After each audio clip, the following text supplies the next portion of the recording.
আমরা সবাই দুনিয়ার জমিনে যারা এসেছি আমরা সবাই ওই মদিনাওয়ালা নবীর গোলাম। কথা বলেন ঠিক কি না?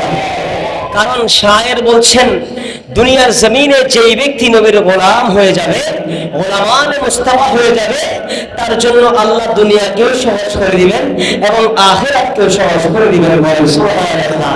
যিনি আশিক রাসূল, আশিক বলে যাবে, নবীর গোলাম বলে যাবে, আল্লাহ পাক তার শান ও আজমত দুনিয়াতেও বাড়াবেন এবং আখিরাতেও বাড়াবেন। সুবহানাল্লাহ। এবার চিন্তা করেন, আশিক হয়ে গেলে তার শান মান যদি এত হয়, তাহলে সেই নবীর শান কতটুকু? কথা বলেন ঠিক কি না?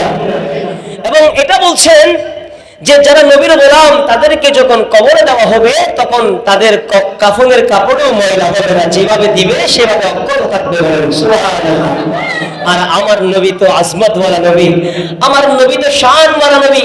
যেই নবীর উম্মত হওয়ার জন্য আমাদের যদি শান ও আজমত বেড়ে যায়, আমরা উম্মতরাও যদি দামি হয়ে যায়, তাহলে আমার নবীর দামটা কেন একটু চিন্তা করুন। কথা বলেন ঠিক কি না?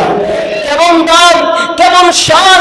শায়ের বলছেন জিंदगी खत्म हुई और कलम टूट गए मगर तेरे औसाफ की एक बाबी पूरा न हुआ। सुबहानाल्लाह।